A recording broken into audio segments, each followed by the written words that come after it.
morning, everyone. Welcome to this conference that focuses on the warehouse location, a strategic choice for territories. As you know, the boom in e-commerce has led to a growing need for warehouse facilities close to major urban centers. This is true not only in France, but also in Europe and in the rest of the world. That's why this conference is in English with international experts. Warehousing is a critical component of the supply chain, providing a centralized location for storage, inventory management, and order fulfillment. So this conference will highlight the fact that while the construction of a warehouse may seem necessary as trade expands, the location cannot be left to chance and must respond to highly strategic consideration. To debate in this panel, we have great experts, first class, Mr. Gabriel Schilassi, for example, partner at Roland Berger in charge of logistics issues. Welcome, Gabriel Schilassi. With us also Mr. Yann de Feraudy, President of France Supply Chain. Thank you to be with us. In the panel, we have also the chance to have Mr. Thomas Steinmüller, a representative of Afilog International, and he has come from Brazil to talk to you and listen to you and to debate. Thank you, Mr. Pedro Moreira. You are the president of Abralog, the Brazilian Logistics Association. We'll hear about it a bit later, further in the discussion. But to start with, I turn to Mr. Yann de Feraudy, because Mr. de Feraudy, consumers change, products change, sources change. So this optimal calculation that companies do to identify and select the best location for their warehouse is something that has to change all the time, very complex. What are the criteria that are so important? And as we can see, the companies have their word to say, but now the territories have their word to say. So how do you interpret this modern and very sophisticated equation? First of all, it's very important for any company to review what they call their network design. So how many warehouses do I need? Where should they be located? This is a question which is now more pregnant because we see that indeed customers are changing, and also there are various movements from an economical point of view whereby governments are trying to relocate industry, and there is no such thing as industry without warehouses. So the first thing that comes into mind when we consider what is the interest for a territory is that it will create activity, it will generate jobs, and that will attract both industry and warehouse jobs. On top of that, we see that also e-commerce is playing a role. There is no possibility to have big trailers entering cities. So we need to stop by cities, locate goods so that they could enter into smaller vehicles into the cities. And maybe in the end of the day, we create smaller warehouses shared by multiple users so that we can feed the different businesses and deliver eventually door to door. So that all such things have to be taken into account to optimize the supply chain, and in the end of the day, optimize also CO2 emission. Thank you, Gabriel Schilassi. You work and analyze this industry in particular, and I'm very impressed and astonished by this distortion between the perception, rather negative, against companies that want to set up new warehouses. There are sometimes oppositions. I remember in the West of France, there was some opposition against the setup of big international companies. And if we look at the impact, the reality, we talk about companies, warehouse businesses that create jobs, revenues. So it's very rare to have such a paradox. Is it what you see also? So that's very true in France. What you mentioned, probably slightly different in other regions. And indeed, the paradox was used this morning, included by Anne-Marie Hydrac. We also use schizophrenia, this thing that we find with the end customer that wants to be delivered fast, efficiently, but that doesn't want to suffer the consequences of having some trucks or having some real estate. And what's funny is that you see, and particularly in France, that you have those objectives for reindustrialization. That was what mentioned by Jan. You have those objectives to fight for full employment. And you don't see the means that is behind it more often than not in distribution, in reindustrialization, that is logistics, and that all the logistics warehouses as a means for this, which of course comes at a certain price because that's a box that you have to put somewhere, that's some infrastructures that you have to develop. And so you have to make an equilibrium between the need for logistics and some sort of, let's say, consequences of having logistics indeed. And there is a strong paradox. I like very much examples. Sometimes it's good to get into a topic. You know quite a lot about the project that Amazon set up in Metz. What have they done, please? What's the impact on the social, economic level? If you take this particular example that there's been a report about that is public, so we can really discuss. So you really see in this example that is also kind of particular because in retail and B2C retail, and especially in the case that you mentioned, but it is true also for e-tailers, there is a strong employment component per square meter in these types of logistic warehouses. So they've created jobs, a lot of jobs. At the same time, fighting against unemployment in the sense that, of course, you need the manutentionnaire, so it's least competent jobs, but also all the high value-added types of jobs. This morning, Anne-Marie Hydrac mentioned the 3 M's, and I would add mechanization to those 3 M's. There was motorization, but there is also mechanization. That needs the maintenance engineers, that needs a lot of electrical component, electromechanical component and all. So you have really the full panel of job creation. You have the taxes that you create. You have the revitalization also of a territory in terms of public services because you attract employment, so you attract people, and then you need schools to educate their kids, you need hospitals and all the public services. So there is a really nice direct and indirect impact that is induced by this type of objects. Yeah. Mr. Thomas Steinmüller, you are a representative for International Affilog. You'll talk better than me, but I would say it's like an association of 130 members. Maybe you can develop a bit to introduce. And then what is your reaction? We talk about company that decides whether they are going to set their warehouse in Lyon or in Paris. But actually, you told me, Fabien, you are wrong. It's now an international problematic, right? Absolutely. So we are talking here always about the French area, but the French area is not alone in Europe. So you have a bit also closer, please, the microphone. Yeah, you have to look at the map, to look at the neighbors.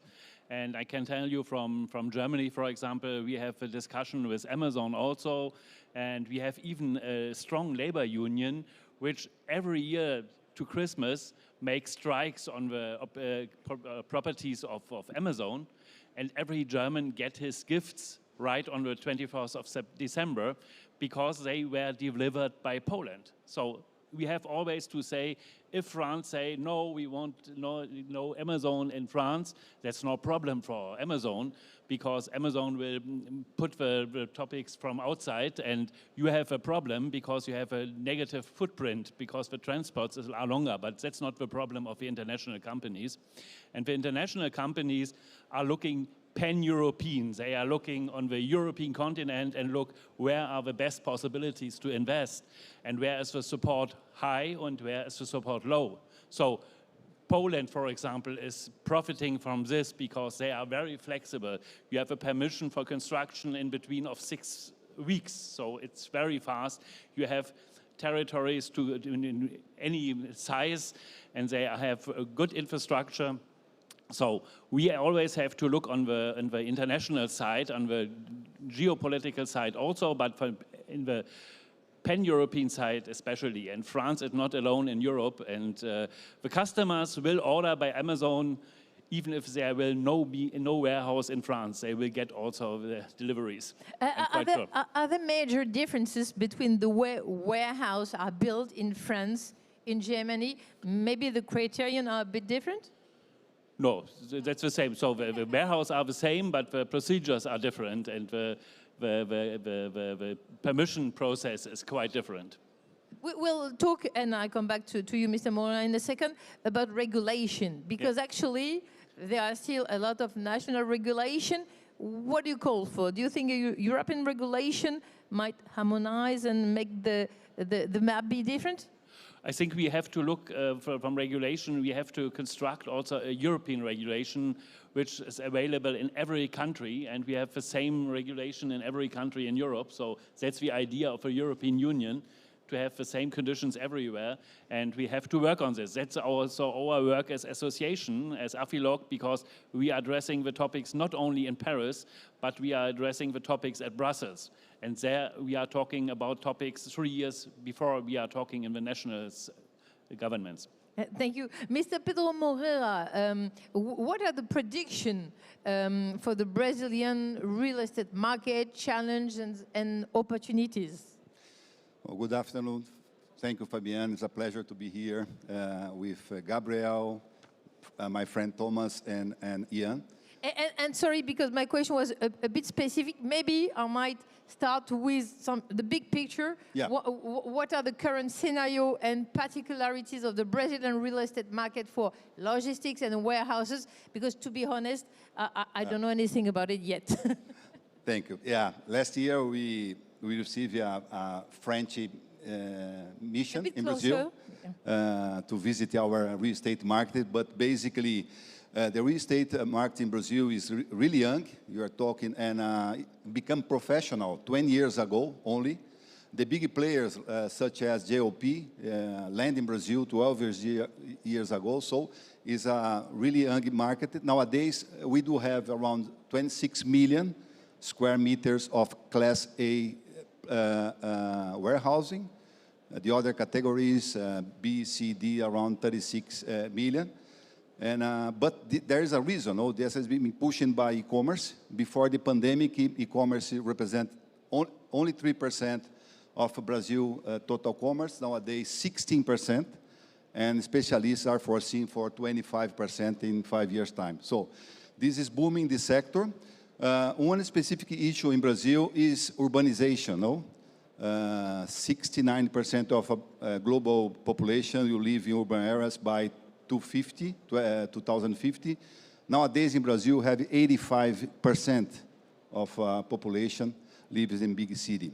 Just to give you an idea, 300 cities accounts for 50% of total Brazilian population. Brazil has 5.6 thousand cities. This explains, for example, that this 26 million inventory, 55% is São Paulo state. We have 26 states, so really concentrated in big cities now. With the commerce, we do see a movement to push stock close to customer, and then you can see other areas also growing in real estate segment. Thank you. Mr. De Ferrodi, the question that people ask themselves before choosing a location, what wasteland is available, what land is available, do I have equality for the workforces, how will I be received? And then the result is that if we look at the million of square meters between France, UK, Germany, I think your association, France Logistique, has made a kind of studies. Are there a lot of areas that are occupied or under construction Give us a few details if you don't mind. If I look at France, because we've done a consolidation of figures, because the French let's say people's representative wanted to have a view on the occupation of the land in the context of our law to forbid artificialization, in the next by 2030, and in fact we have definite figures for warehouses that are above 10,000 square meters, and what we can see is that globally speaking, it's extremely busy. Okay, so we have warehouses that are full of products, and nearly all of them are full. Now, we have probably less or more space probably in the northern part of France and around Paris, because this is also the place where there are more projects to build up new warehouses. Okay, so that's a view, and the reason why we have so many projects either in the northern of France or around Paris. Around Paris, it's because we have a lot of customers and a lot of businesses. We are a very centralized country, in fact. And in the northern part of France, that's because the head of this northern part region has really taken into account logistics as being a driver for employment in his regions. And this is not from yesterday, this is from several years before. Maybe, Gabriel Scalzi, you want to react to what you said, and okay. Yeah, on two things, and Johan, you mentioned network design, and then was mentioned by Thomas the pan-European approach. Just a little bit color. This is extremely true for large e-commerce players from various places in the world. But if you look at other businesses, let's say the majority of them, they want to implement their logistics scheme in a way to be as close as possible to their end customers and at the barycenter of their flows. And so that's where they're looking for. So many times it's in Germany because it has to be in Germany, not for any arbitration between the laws and regulations. So it happens that it has to be in France. It has to be in the west of France, where, as Johan, you mentioned, north is developed, west is lacking this type of infrastructures. And then you have to really think hand in hand with the regulator, with the collectivité, how you can develop peacefully, working with the local communities, working, for example, in reconverting an ex-site of industry, of military, of anything, so that to minimize your impact in terms of the warehouse itself, and then maximize the savings that you're going to be doing in fuel, in energy, in CO2, by having this platform closer to your barycenter of flows. And many times you don't have the choice. It has to be there or near there, and we need to have the accompaniment regulatory for that. Can we add something about the taxes? There are taxes that several taxes are remitted to communities. How does it come in the equation? It comes in the equation, but not as strong as in other sectors. I would say for logistics and warehouses, that's 5 to 10% of the whole equation. The vast majority is where do I sit, and where is the employment there, both with high competencies and lower competencies. Then comes the availability of the warehouse, the typology of the warehouse, the connection to the infrastructure, and then the taxes. But that's true that indirectly, you have the taxes for local occupation, you have the taxes for your workforce, etc. That doesn't play too much in favor in France, but you gain other competitive advantages in productivity and many other aspects in terms of business environment that also plays in favor of that territory. Thomas Steinmüller, I think there was a big debate about the project of Tesla in Berlin. Can you tell us what were the key elements of the debate, and also what is so interesting now is the need for environmental protection. That's what is addressed by territories when they accept or not a project of warehouse? Yes, so Tesla is a good example for many things. One thing is the procedure from the first talks to the first cars. And we had 2 years, so it's incredible. And also what you mentioned, time is very important for the logistics world. So we are talking about instant delivery, and we are thinking from one day to the other day, but in regulation, we have to think in 4 years, 5 years. Nobody knows what will be in 4 years. We know actually what will be tomorrow, in the next week, and the next year, perhaps. So the regulation is not conform with the situation on the market. So we don't have this consent. And from the ecological side, there are now big discussions around Berlin, but there are also ecological unions which are concentrating there. But in fact, risk is not so high as it's mentioned. So they are looking for enlargement of this factory, actually. They are producing now 500,000 cars per year, and they will double this. And in this region, this is the biggest car factory in Germany. So you have to imagine, bigger than Volkswagen, bigger than BMW, bigger than Mercedes, and in a region where nobody thought that there will be industrialization. But they have the space and they have the energy, they have green energy. This was a decision for Tesla to go to Berlin because they also thought about going to France.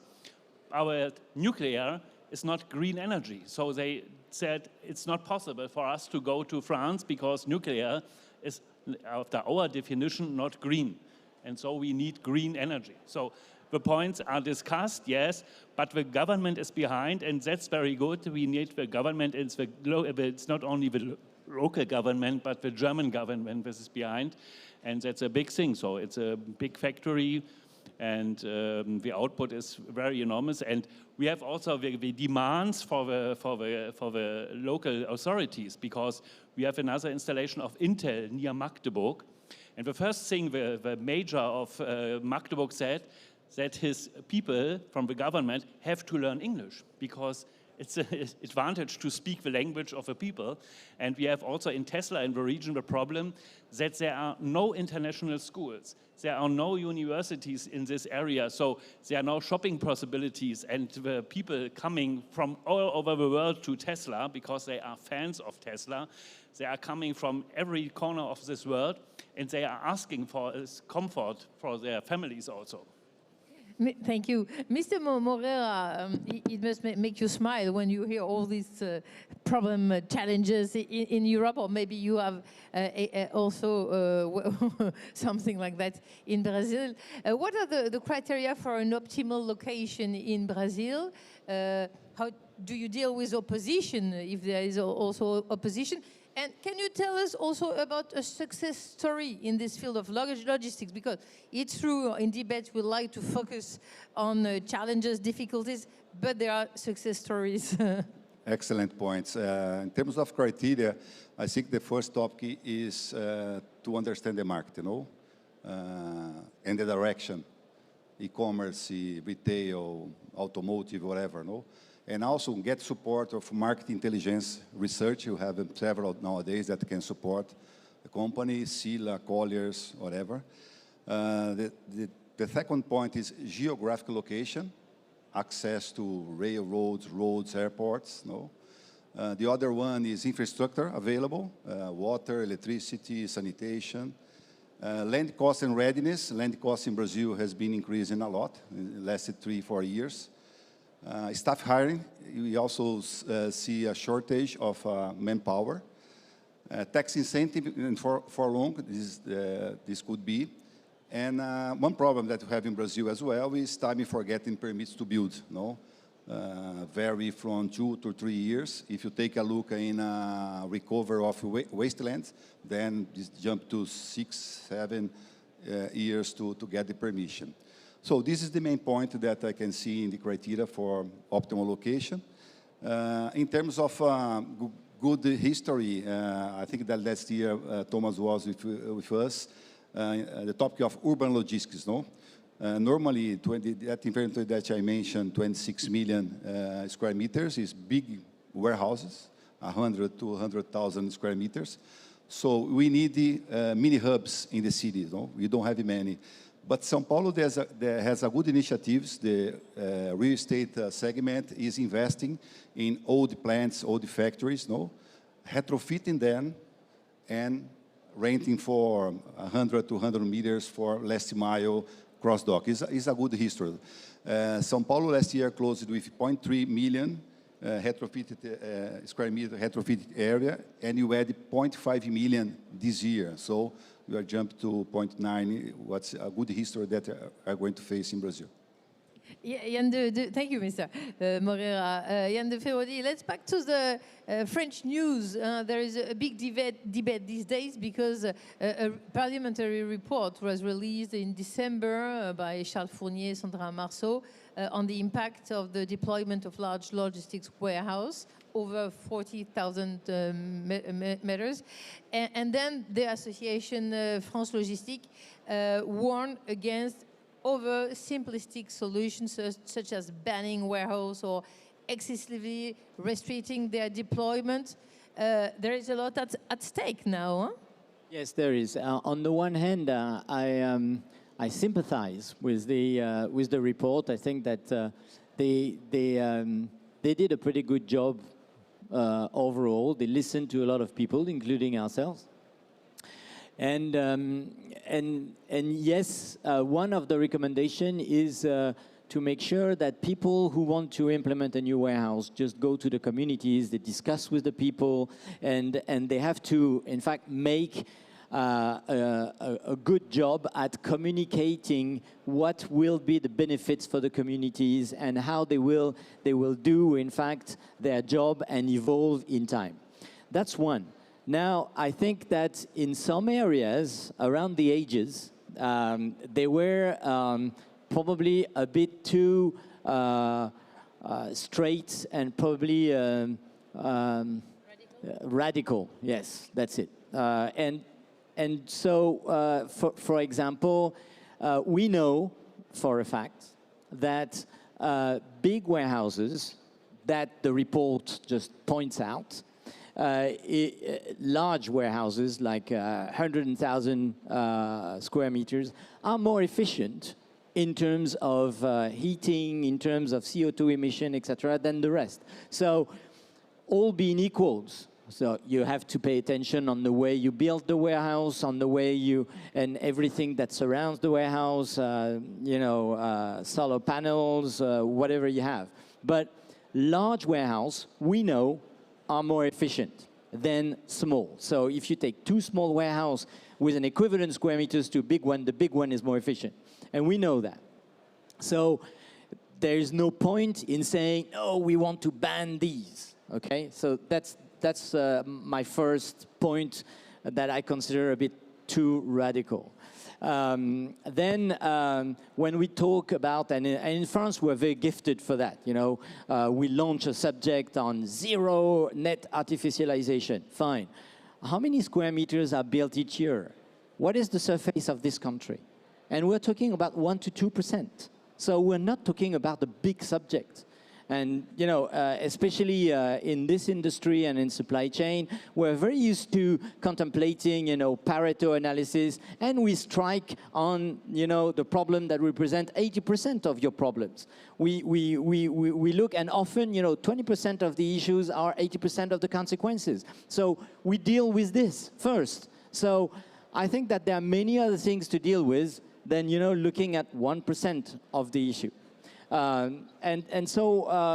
yes, and the interesting thing is one of our big third-party logistics here in France, FM Logistic, had decided to launch one meeting this coming 3rd of April in the afternoon, in the beginning of the evening.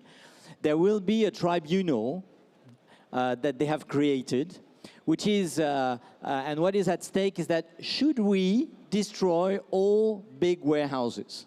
And they have invited Mr. Fournier to be, the kind of, the voice to be a bit more radical. So, because they want to really place on the table, what's at stake? Let's discuss seriously. Gabriel Skilasi, I don't know if you want to add something. If I refer again to this report from December, one of the recommendations is that France Logistique should set up an observatory that in the face of local protest and increasingly frequent appeals, delaying the appraisal of procedures, they call the parliamentary members, they call for greater consultation and participation of local residents as far upstream as possible. Do you think it's one of the solutions? I'm not sure that the real concrete project really went through this consultation, massive consultation. When I hear my colleagues speaking, I think about think intelligently and think collectively. And indeed, that's what the representatives of our industry also are here for. It's to educate. And Jan, I like the 80-20 approach. 70% of land artificialization is residential housing.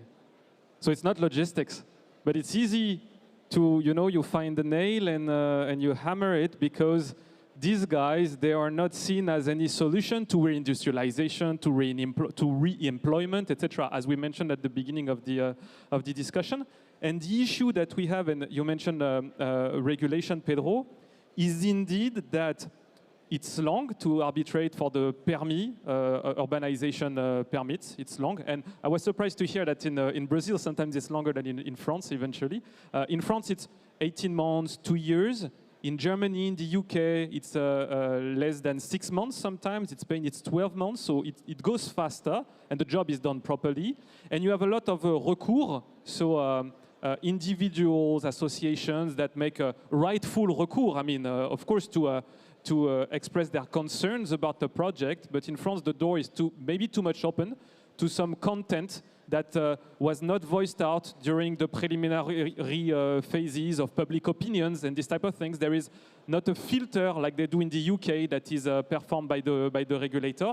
And so, to answer your question, thinking intelligently and collectively with the local communities and bringing this message of job creation, revitalization of the social fabric in the sense of public services, in the sense of association, and in the sense of economic development, housing as well, is interesting. And I think we are really at the beginning of something that's going to happen and that is major, is thinking logistics clusters, thinking intermodality that was mentioned this morning by Jean-Thomas Schmidt, and these types of concepts that really will put logistics as a means and not as the evil, let's say.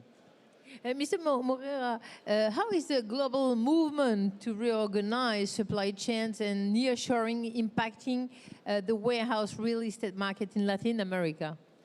Well, it's a good topic. Just to make a comment now, there are some regions and cities in Brazil more sensitive to speed up the permit, 6-8 months. But general, you have to work together with public authorities to speed up. But it's excellent. Nearshoring is a trend, real trend in everywhere, And in Latin America, we can see Mexico as a good player on that.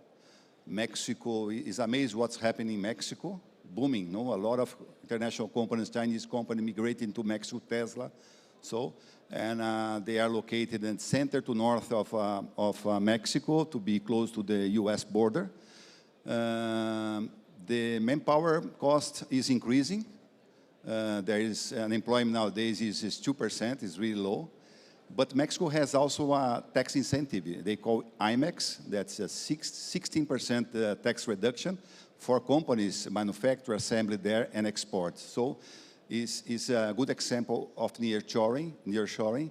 There is a lack of space nowadays. Some areas, vacancy zero. Lack of energy, water is a real problem, But it's a good problem to solve because a country is growing. The second player, I can see Brazil, but Brazil has some issues to solve. One is tax reform, very complicated. Finally, the Congress last year approved the tax reform. So we can see more transparency for international company investment funds. Though I can see Brazil is a good player as well. Argentina could be, but Argentina is in a deep, deep problem, no? Poverty 40%, so they have key issues to solve before looking for nearshoring activities, no? Thank you. Do you want to add a comment, Thomas Steinmüller? And maybe one point, let's talk about tangible, concrete situation. If the warehouses are not located on the edge of villages, there is no major nuisance, because when we have people, we talk about pollution, impact on induced traffics, but, well, if it's well located, there's not so many negative aspects, yeah? Yes, in the discussion we have launched some initiatives, and we saw that if population is looking on the advantages for themselves, they change mind. So, for example, we started logistics as a power bank. We are able to produce on a warehouse roof with solar panels much more energy than we need inside of the property. So we can sell the energy to the neighborhood. And then the population says, oh, that's a good idea. We are not against this. We have another topic which is called warehouse to biodiversity. We will plant apple trees, for example, on the areas we don't need for logistics activities, and we can moderate the biodiversity. So also then they say, okay, it's a topic. Then we have another project which is called warehouse as a water buffer. We are collecting rainwater for dry seasons. And when we give this water to the community, they say, oh, it's a good idea. We are not against logistics. So they have in mind the old factors which everybody is arguing, but with the new factors, they say, oh, it's a good thing. And if then I'm saying, we have here the storage for the resilience of the economy, that you will get the milk also tomorrow, we have it here nearby, then they say, okay, that's a good thing. So we have to address another view on the logistics and also on the industrial areas. We need this, and that's also the jobs which are coming, but also for the consummation and for the security of the consummation.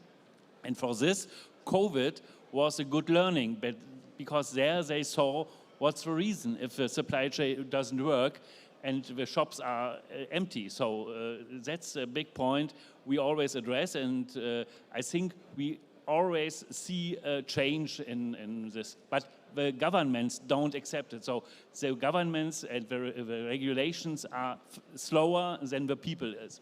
But they are thinking the voters are only against this, but that's not the case. Thank you very much. Yann de Ferrodi, there is this concept of fairer transport. What does it mean? To calibrate distribution structures in a warehouse network so that they consume less energy, as Thomas said, or a lot of the other things under this concept? What do you see? The actual name of the complex of the concept that we defend is more called slow logistics.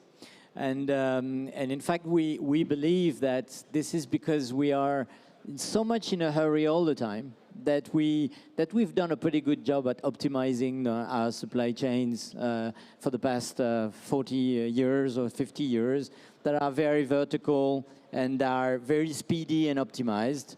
And when we see, for e-commerce, you can have whatever bunch of batteries within the next 2 hours, etc., which is a mechanism which is destroying any form of optimization. And so what we would like to see in the future is something that is more reasonable, maybe more sober, to make sure that we can optimize transportation. I was listening this morning to the figures that were pushed by the guy from the government, from DG ITM, that we were to transport 12% more by 2030, okay? And when we compare to the different figures that we all know, that full trucks transport 23% of emptiness, that 30% of trucks are running empty. I don't believe that we can just say, Well, in 8 years from now or in 6 years from now, we will transport 12% more without applying optimization to what we have today. And I'm not saying, reducing the economy. Sorry to interrupt because the topic is really interesting. I want to thank all participants. It's true that these players of logistics, they want to develop their needs to find the right way is a complex problem every day. And I think we can applaud all panelists because they have had an insightful contribution. Thank you very much. And very soon the next panel right here. Thank you for your attention. Thank you.